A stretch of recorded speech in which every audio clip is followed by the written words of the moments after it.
Boa tarde, professora. Boa tarde, Isadora, tudo bem? Tudo. Almoçaste muito bem ou não? Almocei comida chinesa. Olha, maravilha, viu? Eu hoje estou de regime, estou comendo só fruta, meio ruim do estômago, aí comendo fruta para poder passar a dor no estômago. Mas é natural. A veieira vai chegando, vai ficando velho, aí você vai ficando velho, quer tendo problema aqui, outro problema ali, outro problema lá, certo? Não, José, não bebi muito, eu parei de beber, sério mesmo. O José Marco está perguntando se eu Suspeito. bebi muito no final de semana, sério, eu parei de beber, estou só na água agora. Isso porque eu parei de beber ontem. Aguardente, né? Não, não, não, eu parei de beber mesmo, sério, parei de beber ontem à noite para dar aula hoje. Sério, é questão de saúde. O médico proibiu, falou: não, não, não, não, pode suspender toda a concentração de água. Então, não, nem água com vodka, água pura, nem com gás eu posso, para você ter noção, mano. O médico, acho que o problema é o médico, vou trocar de médico, isso sim. Quem O sabe. Teco bebe água até o fígado estranho. Rapaz, que isso? Você está me estranhando, é? Eu sou um homem muito sério, sério, sério mesmo, certo? Deixando brincadeira de lado, vocês viram que eu mandei no grupo do WhatsApp, tá? As aulas da manhã e também a aula de agora à tarde. Já aproveitei, já mandei tudo logo. Então, das aulas de filosofia da manhã e as aulas de sociologia de agora à tarde. 30% nada, aqui 30% é ruim, hein? Então, necessariamente, para hoje à tarde, o material já está disponível no celular de vocês. Aí eu quero ver se eu vou conseguir publicar no Google Classroom, que eu estou meio sem tempo, está corrido hoje. Talvez eu não consiga publicar hoje no Classroom, mas até amanhã, se Deus quiser, eu consigo publicar o nosso material no Google Classroom para vocês, certo? Mas vocês já têm posse do material, já está no celular de vocês, qualquer coisa só faz a transferência para o computador e salva numa pasta bem seguro, bem tranquilo para você poder guardar esse material, certo? Então, é o seguinte, para a nossa abordagem de hoje à tarde, nós vamos pegar o capítulo, deixa eu ver se é o capítulo 10, o capítulo 10, a partir da página 88. Vou colocar, claro, a minha projeção, a gente vai fazer uma busca em relação à análise do que é economia, qual a importância da economia e uma visão dentro do processo histórico da economia. São algumas coisas que praticamente nós não vivemos sem. Nós não vivemos sem política, nós não vivemos sem economia. Por mais que você não goste da política, por mais que você não goste da economia, mas elas estão interligadas no nosso dia a dia, em todo o nosso percurso enquanto seres humanos, enquanto nós estivermos na Terra, a política e a economia vão estar sempre cerceando a nossa vida. Por que isso? Porque tudo que nós fazemos na sociedade pressupõe uma defesa dos interesses, portanto, a política, e uma questão de geração, acúmulo e distribuição de riqueza, que nós chamamos de economia. Então, nós não vamos falar dos grandes clássicos da economia, nós vamos citar apenas um ou outro exemplo, porque a ideia do capítulo não é trabalhar os clássicos da economia, porque se fôssemos trabalhar o clássico da economia, nós íamos abordar diversos aspectos históricos da humanidade nesse desenvolvimento. Mas o nosso livro traz questões assim, contribuições interessantes a respeito da economia enquanto instituição, ou seja, a trajetória dessa escola, chamada Escola da Economia, ou a trajetória da própria economia na humanidade, para a humanidade e com a humanidade, certo? Vou colocar uma projeção. Se alguém não estiver visualizando, por favor, me chame pelo microfone, certo? A projeção está colocada. e eu creio que todos estejam visualizando, certo? Eu sou meio analfabeto em tecnologia, então se travar alguma coisa, eu volto, reinicio tudo aqui e volto, tá? Porque minha internet hoje não está 100%. Então, para a gente falar a respeito de economia, nós precisamos entender, na verdade, o que é a economia, tá? Aí o nosso livro texto, ele já inicia assim: desde os primórdios da espécie humana, os seus integrantes descobriram que, ao se reunirem em grupos, tornava-se mais fácil sua sobrevivência e reprodução, buscando recursos para a sua sobrevivência na natureza. O homem construiu objetos, ferramentas úteis que pudessem garantir o abastecimento da comunidade, bem como se organizou para distribuir tais recursos aos membros da sociedade. Então, dessa forma, iniciou-se a economia, fator fundamental de a manutenção da vida. Então, mas o que é economia? Tá? Quando a gente fala de economia, geralmente vem na nossa mente as relações de compra e venda dentro da sociedade, a questão de geração, produção, distribuição de riquezas. Então, a economia, de fato, está ligada a todos esses elementos, a todos esses fatores. Então, quando a gente fala de economia, nós estamos falando daquilo que é necessário para a sobrevivência humana ou para o abastecimento da própria sociedade humana, dentro de um contexto da coletividade. Então, quando a gente usa a palavra economia, não estamos querendo falar só no âmbito individual, mas também e principalmente no âmbito coletivo, porque todos os indivíduos são responsáveis dentro de um processo de produção, geração, criação e distribuição dessas riquezas que são feitas, que são produzidas pelo ser humano. Então, assim, como você já tem o slide, eu aproveitei para colocar uma definição bem gigantesca. Então, qual é o sentido da palavra economia? O elemento economo vem do grego oikos, que significa casa, lar, domicílio ou meio ambiente. Na sua origem, portanto, economia é a arte de bem administrar a casa. Portanto, a economia é a arte de bem administrar os bens gerados dentro da sociedade. Hoje, a economia é a ciência que trata da produção, distribuição e consumo de bens. Então, por isso que nós nunca vamos estar desassociados, nós nunca vamos estar desassociados do elemento economia, porque trata da produção, distribuição e consumo de bens. E, constantemente, nós estabelecemos o consumo de bens. Por mais que você não produza, por mais que você não gere uma mercadoria ou um produto, mas você acaba consumindo, você tem uma relação direta com a estrutura desse consumo, desse bem. Então, é a administração do sistema produtivo de um país ou de uma região, a casa em que vivemos. Então, etimologicamente, ou seja, o sentido da palavra economia tem tudo a ver com a administração daquilo que lhe pertence.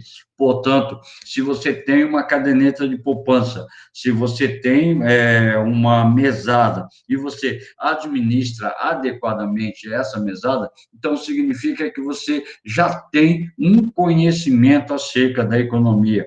Até o dinheiro do lanche que os seus pais dão para você estabelecer o seu lanche na escola, se você sabe administrar bem esse dinheiro, ou não, bem ou não, você estará desenvolvendo uma economia, ou seja, a administração daquilo que é seu. Portanto, a economia é uma arte bem antiga, tão antiga quanto o ser humano, porque ao desenvolver a economia, o homem passou a organizar o seu meio, o meio onde ele vive, tá? Como seu pai, sua mãe, seu avô, sua avó, eles desenvolvem a economia dentro da sua casa, eles mantêm a administração, ele tem uma receita, tá? E tem os gastos. A receita é tudo aquilo que ele recebe, tudo aquilo que ele forma, tudo aquilo que ele produz. E os gastos são necessariamente a estrutura de manutenção do consumo dentro dessa sociedade, ou dentro dessa casa. Então, a economia está ligada à ciência da produção, distribuição e consumo de bens. Então, diz assim: a economia pode ser definida como uma ciência social que estuda como o indivíduo e a sociedade decidem utilizar de forma racional os recursos produtivos e escassos na produção de bens e serviços, de modos a distribuí-los entre as várias pessoas do grupo e sociedade, como a finalidade de satisfazer as necessidades humanas que são ilimitadas. Então, segundo o nosso texto, a ideia primordial é isso: manter a estrutura de abastecimento de determinado grupo ou de determinada sociedade dentro dessa meio de produção escasso, ou seja, toda a forma de consumo leva a uma escassez de determinado produto. Já diria Thomas Malthus, vocês já viram esse cara em geografia. Em Thomas Malthus, a população cresce assustadoramente, desproporcionalmente à produção. Então, a produção torna escasso. Há uma questão de alimentação, onde os alimentos também serão escassos. Então, como fazer para organizar essa distribuição desses bens, desses recursos produtivos? É aí que entra a economia, como forma de organização dessa produção e desse consumo pela sociedade. Então, o consumo estabelecido pela sociedade é basicamente uma forma de controle desses elementos da própria economia. Aí o seguinte, só para a gente ter uma ideia na contemporaneidade, o que se falam sobre economia. Então, Paul Samuelson, tá? A economia é uma ciência social que estuda a administração dos recursos escassos entre usos alternativos e fim competitivos. É a ideia do sistema capitalista. O sistema capitalista aproveita a condição desses recursos que são escassos, ou seja, eles podem vir a acabar. Como o capitalismo explora esses recursos em prol do desenvolvimento e do consumo de mercadorias por meio da sociedade. Então, como ocorre esse processo de articulação entre produção, recurso escasso e consumo da sociedade? Porque nós sabemos que nem todos os bens, nem todos os recursos são perenes. Nós sabemos que, por exemplo, o minério de ferro, o manganês, a bauxita, pode chegar a um tempo que elas tornar-se-ão esgotadas dentro da natureza, porque são elementos, ou são não é produtos que se fala, são elementos da natureza que não são de fácil reposição, como, por exemplo, o petróleo. O que será que vai acontecer com a humanidade quando acabar o recurso do petróleo? Então, são bens que são chamados escassos, que eles podem ter um fim na natureza, eles podem chegar a ser extintos na natureza. Então, é essa a ideia da economia. O que fazer, como controlar, como administrar e como distribuir todos esses produtos que são eventualmente produzidos. Então, o problema central da economia. Qual é o problema central da economia? É fácil, uma palavrinha só. Pronto. A escassez. Então, o grande problema dentro da estrutura da economia é a escassez de recursos. Como eu acabava de falar para vocês, vai chegar um momento que o petróleo vai acabar. O que os nossos economistas, o que os nossos industriais vão fazer para resolver a crise do petróleo? Então, dentro dessa condição, a escassez torna-se um tema de caráter fundamental dentro dessa ideia da economia, certo? Então, dito a respeito desses fenômenos da escassez como problema central da economia, nós temos que abordar a evolução do pensamento econômico. E, por favor, pegue o seu livro de sociologia, a página 88, tem um tópico que diz assim, a trajetória da economia. Se você quiser, você pode marcar o primeiro e o segundo parágrafo desta página, porque é muito importante, onde diz a trajetória da economia. Diz assim, pelo período de 40 mil anos, aproximadamente, os homens se dedicaram à caça e à coleta, onde grupos de 30 a 40 pessoas viviam de maneira nômade.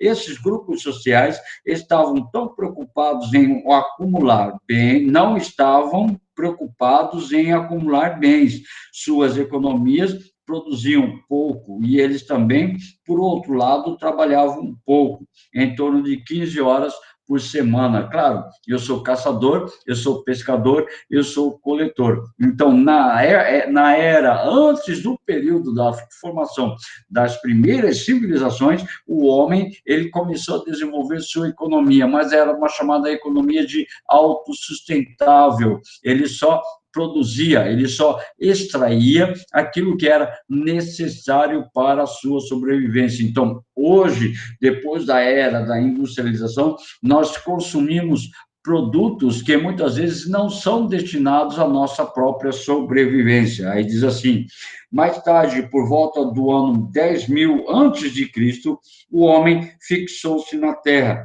tornando-se assim sedentário, ou seja, ele tornou-se fixo à margem dos grandes rios. São eles o Rio Tigre, o Eufrates, o Jordão e o Rio Nilo, os principais rios do antigo crescente fértil. E nessa região, ele não vai deixar 100% de ser caçador, pescador e coletor, mas ele passa agora a produzir os seus artigos. Ele vai passar agora ao cultivo de algumas plantas, ele vai passar à domesticação de plantas e animais, ele vai começar a produzir. Quando chega aproximadamente o século 5 ou 6, 5 antes de Cristo, na Grécia Antiga, as primeiras referências reconhecidas da economia aparecem no século 4 com Aristóteles, que aparentemente foi quem fundou o termo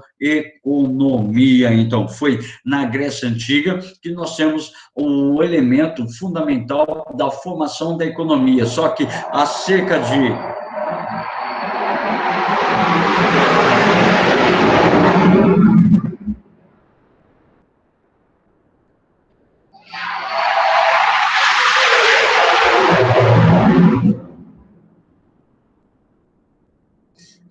mil desculpem, está passando um avião muito turbulento aqui sobre a minha casa. Eu moro próximo da base aérea, mil desculpas para vocês. Tá? Qualquer coisa, se ficar mudo, é o avião que está passando. Eu estou fechando o som para diminuir o contraste do barulho. Aí o seguinte, então, a partir de 10.000 anos antes de Cristo, quando o homem tornou-se sedentário, começou-se a organizar a economia. Aí lá no século 4 antes de Cristo, o homem começa a desenvolver a primeira prática sistemática do que vai chamar de economia.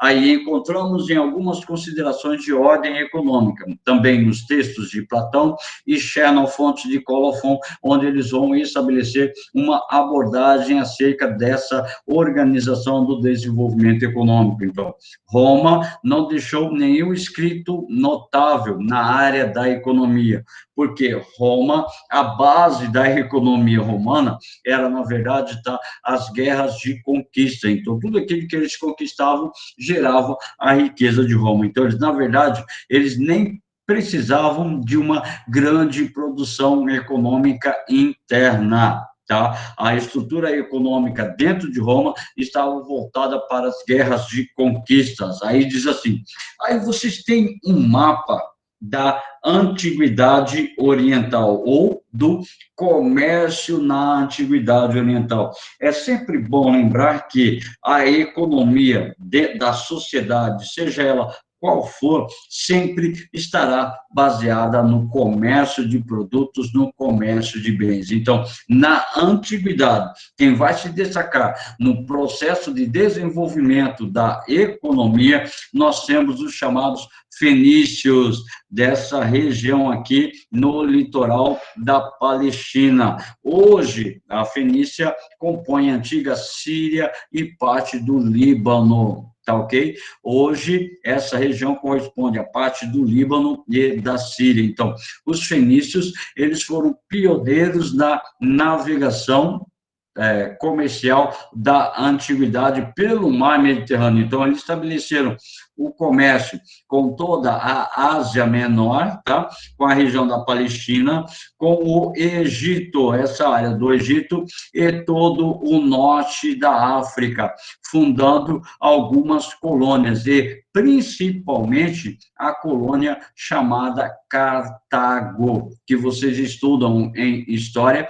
a respeito das guerras púnicas com Cartago, com o sul da Itália, tá? As ilhas do sul da Itália, e com o chamado Estreito de Gibraltar, onde vai ligar o comércio com o sul da Península Ibérica, com a Espanha e, posteriormente, com a atual Portugal. Então, dentro do fenômeno da antiguidade, a economia está associada ao desenvolvimento comercial. E, a partir daí, nós temos também a criação de vários elementos do comércio dos gregos, do contato da Macedônia com a Ásia Menor, com toda essa região, por favor. Então, aqui nós vamos ter o processo de ligação do Ocidente com o Oriente, inclusive no desenvolvimento das antigas rotas de seda. Por exemplo, na antiguidade, a economia era estudada como parte da filosofia social, da moral e da ética. Lá no século XV, até o século XVIII, o mercantilismo foi o responsável pelo processo de desenvolvimento da economia. Mas, voltando à antiguidade, antes de nós entrarmos na postura mercantilista, temos no nosso livro-texto uma informação bastante interessante. A coluna da direita da página 88. Com a civilização macedônica, os gregos, os egípcios, os romanos surgiram em função deste novo modelo de vida humano, pautado na agricultura e sedentarismo. Interessante notar que todas essas civilizações se organizaram em torno do redor de famílias, e foi por meio da rede de parentes que o homem conseguiu aumentar suas riquezas e suas habilidades, que, portanto, um de seus membros adoecia ou morria, recebia apoio dos outros membros. Então, na antiguidade, Grécia, Roma, Macedônia e Egito, eles estavam ligados diretamente ao desenvolvimento econômico, só que essa produção era de caráter familiar. Agora, voltando ao esquema mercantilista, vocês estudam também, gente, a nossa aula está parecendo geografia, está parecendo história, mas vocês estudam em história o processo do mercantilismo, que ocorre a partir das chamadas grandes navegações no mar, no Oceano Atlântico, perdão. Então,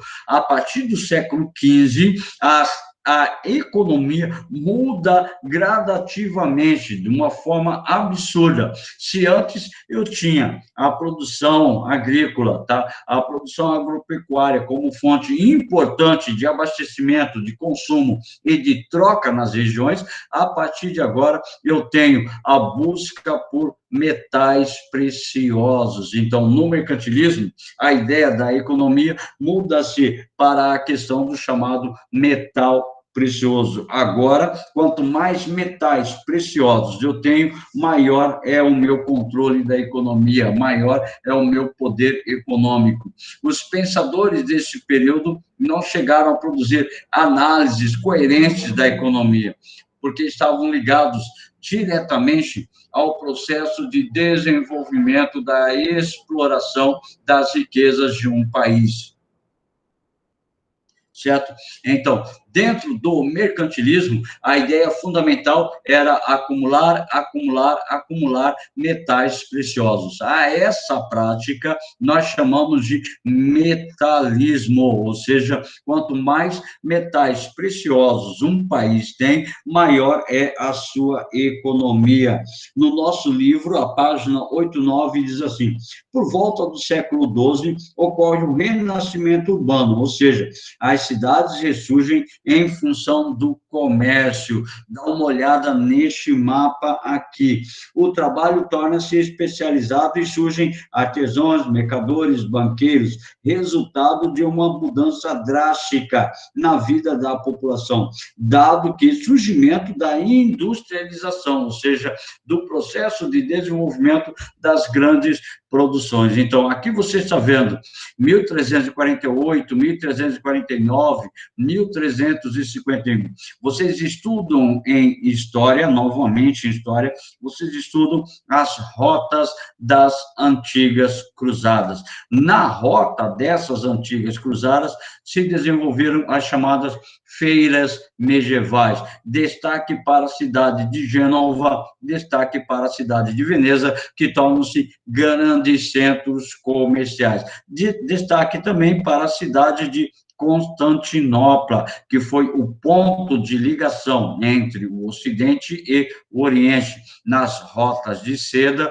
e nas rotas das especiarias que eram levadas para todo o Ocidente. Portanto, a economia passa a se desenvolver sempre associada ao comércio. Muito importante a gente entender isso. Desde a antiguidade, desde a civilização fenícia até a contemporaneidade, o fenômeno da economia está ligado ao desenvolvimento do comércio. Sem comércio, não há um desenvolvimento da economia. Aí, propriamente, o texto diz assim, cadê? Tá. O dinheiro passou a ser usado em função do acúmulo de capital, e, dessa forma, a economia se tornou cada vez mais desenvolvida. Então, a partir desse período, a partir do século XIII, do século XIV, passamos a utilizar mais intensamente para desenvolver as relações comerciais o fenômeno chamado dinheiro. E, por favor, pega a página 89, tá? Tem um esquema aí muito interessante a respeito da economia. Diz assim, é o box marrom. Ele diz assim, você sabia? Há 10 mil anos, o dinheiro não tinha sido inventado. E a solução era trocar mercadorias como sal, boi, trigo, tabaco.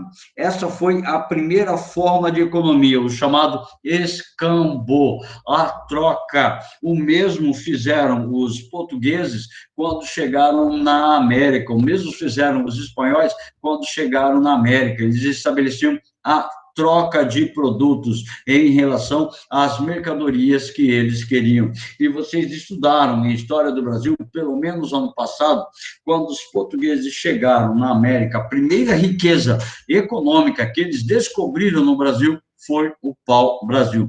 Mas para o índio, não adiantava eu querer trocar com moeda de ouro, moeda de prata. Então, eu trocava artigos, espelhos, lâminas, produtos, quinquilharias, tá? Eu trocava com artigos, trocava com o pau-brasil. E isso foi uma forma de desenvolvimento da economia dentro do Brasil nos primeiros anos de chegada dos portugueses. E diz assim, veja a linha do tempo a seguir, o caminho que a civilização percorreu desde esta época. Vamos analisar agora, então.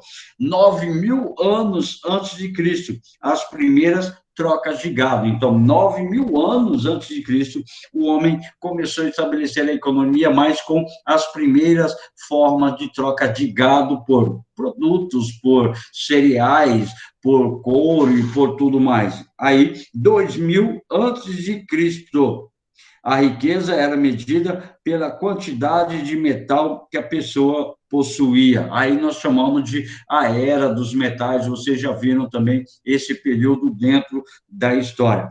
1200 antes de Cristo, os chineses trocavam conchas. Pode parecer engraçado, mas as conchas deveriam ser trabalhadas, deveriam ser polidas, deveriam ser envernizadas para que tivessem um certo valor. É como se fossem as primeiras moedas criadas. Em 640, as primeiras moedas foram cunhadas na Lídia, atual Turquia. Sem contar que, nessa mesma época, a primeira moeda é cunhada no Ocidente pelos gregos. A primeira moeda cunhada no Ocidente pelos gregos é chamada de dracma. É mais ou menos nesse mesmo período que os turcos começaram a estabelecer as primeiras moedas. Então, século XVI, o primeiro cheque é criado em Florença. Florença está mais ou menos aqui, próximo de Gênova. Então, em relação à estrutura dos mercados comerciais da Itália, o desenvolvimento do comércio na Itália levou à geração dos primeiros talões de cheque. Aí, na sequência, diz assim, século XVII, as roupas ganharam bolsos para circular com dinheiro. No século XVIII, as primeiras negociações à distância criaram letras de câmbio, tá? Como o dólar, como propriamente a libra, como propriamente o conto de réis, e assim sucessivamente. Em 1727, as primeiras moedas brasileiras conhecidas como série de escudos, ou seja, cada família ou cada brasão de Portugal valeria como um escudo e tinha um determinado valor dentro da economia do Brasil. Lá, em 1920, foi criado o primeiro cartão de crédito. E esse cartão de crédito, ele era feito de papelão. Não me pergunte como é que funcionava. Eu também estava em dúvida, andei procurando aqui o primeiro cartão de crédito, não consegui encontrar, tá, na internet. E eu vou procurar de novo para saber como funcionava esse primeiro cartão de crédito, lá em 1920. Em 1942, a moeda do Brasil era o réis, mas em 1942, Getúlio Vargas troca a moeda do Brasil, deixa de ser o réis e passa a ser o cruzeiro. Então, em 1942, 1.000 réis passam a valer um cruzeiro, uma troca monetária, uma troca econômica em relação à sua postura de moeda, como o Brasil já teve várias outras moedas, vamos falar daqui a pouquinho. Em 1950, o primeiro cartão de crédito de plástico, aí eu sei como funcionava, pegava-se uma maquininha, colocava ele numa maquininha, passava-se a maquininha por cima e ele registrava o nome do titular do cartão de crédito, ele registrava, tá? O número do cartão de crédito e você assinava uma folha paralela. Foi assim até por volta da década de 1990, como quando passaram a estabelecer as senhas do cartão de crédito. E hoje eles são controlados por meio de chip. Alguns possuem senha, outros não precisam mais de senha. Em 1967, a moeda passou de cruzeiro para o chamado cruzeiro novo. Em 1970, passou de cruzeiro novo para cruzeiro novamente. Em 1974, na postura do desenvolvimento da economia, são criados os primeiros caixas eletrônicos nos Estados Unidos, depois Inglaterra, França, Itália e Alemanha. Então, 1974, os primeiros caixas eletrônicos pelo mundo. Em 1986, a nossa moeda passou a ser o cruzado, então, de réis para cruzeiro, de cruzeiro para cruzeiro novo, de cruzeiro novo voltou a ser cruzeiro novamente, de cruzeiro passou a ser cruzado, tá? Em 1986. Em 1993, era chamado de Cruzeiro Real. E em 1994 passou a ser real e é real até hoje. Tanto é que vocês podem olhar na imagem aí, tem a cédula de R$ 1. Hoje, praticamente, você quase não encontra a cédula de R$ 1 dentro do mercado. Você encontra mais a moeda de R$ 1, entende? Foi passando com o tempo, acabou se ficando obsoleto e o pessoal usa somente a moeda. Hoje, praticamente, não tem a confecção de cédulas de R$ 1. Isso para mostrar o processo de evolução dentro da estrutura da economia. Então, nós temos a fase da evolução da teoria econômica. Durante a Idade Média, tá? Da Grécia Antiga até a Idade Média, o trabalho sobre a administração privada e as finanças públicas, e são responsabilidades de Platão, Aristóteles e Xenofonte. Tudo que nós temos a respeito da economia da Grécia Antiga até a Idade Média é produção desses indivíduos, porque na Idade Média a Igreja medieval estabeleceu necessariamente um controle sobre as atividades intelectuais, tá? A segunda fase é no período do mercantilismo, que nós acabamos de falar, os estudos sobre a acumulação de riqueza de uma nação, o comércio exterior e o acúmulo de metais preciosos, como nós já falamos. E aí temos a fase científica, a fase do liberalismo econômico, que vocês veem em história, vocês veem essa parte no chamado iluminismo. Então, as principais escolas que se destacaram na explicação do funcionamento da atividade econômica foram a escola fisioclássica, a clássica e a neoclássica. Traduzindo, a escola fisiocrata fala que a maior riqueza de uma nação é a propriedade rural. Tá, ok? A escola clássica da economia vai falar que a principal riqueza de uma nação é o trabalho executado que vai movimentar a economia. A escola neoclássica vai falar que são as relações de troca, propriamente o comércio regula as atividades econômicas de uma nação. Então, dentro dessa perspectiva, tá, a economia possui essas três visões, que a terra é a principal riqueza, que o trabalho é a principal riqueza, e outra que as relações de comércio são as principais fontes de geração de riqueza de uma sociedade. Então, diz assim, antes da Revolução Industrial, a economia era vista como parte integrante da filosofia, da moral, da ética e tudo mais. A lei, a usura e o preço justo, ou seja, na Idade Média, a Igreja considerava que todo o acúmulo, todo o processo de enriquecimento, todo o processo de formação de riqueza é usura, ou seja, é o pecado. Então, por meio da Igreja, seria estabelecido o chamado preço justo da mercadoria, tá?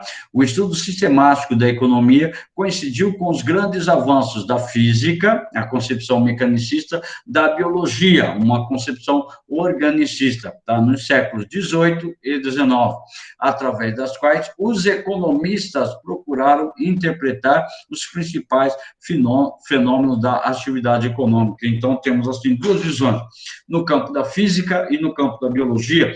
A ideia é como essa produção, como a natureza fornece produtos, fornece elementos, fornece requisitos para o desenvolvimento dessas mercadorias. Aí temos, assim, a economia e a ligação com a geografia.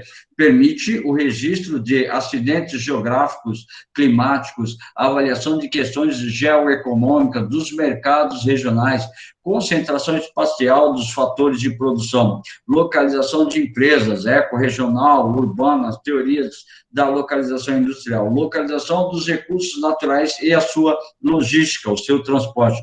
Isso quer dizer o seguinte, por exemplo, região norte do Brasil. O que a região norte produz? Região nordeste. O que a região nordeste produz? A região sudeste, região sul e, consequentemente, a região centro-oeste. Então, é essa a ideia da ligação da economia com a geografia.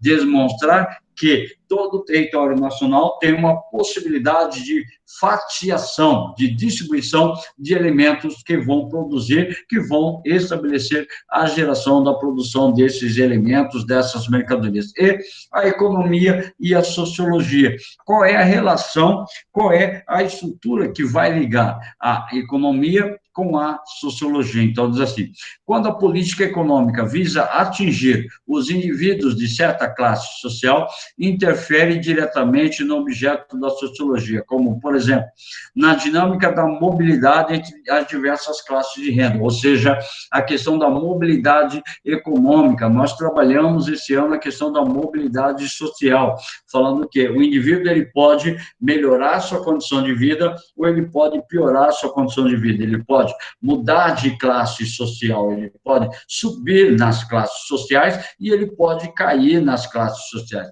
Aí a outra questão são as políticas salariais ou de gastos sociais, de educação, saúde e transporte. Então, a economia, quando liga-se à sociologia, tem com o objetivo de estabelecer uma abordagem acerca dos ganhos dentro da sociedade. Homem ganha mais do que mulher. Por que o homem ganha mais de mulher?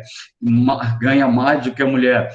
Quais são os requisitos necessários para a produção, distribuição e geração de riquezas? Então, dentro dessas possibilidades, desenvolve-se uma teia de ideias, uma teia de elementos acerca dessa situação, acerca desses elementos, tá, dentro do contexto da formação da economia. Então, para dizer que a economia está interligada diretamente na soma de produção, consumo e distribuição das riquezas que ocorrem dentro do território nacional, tá?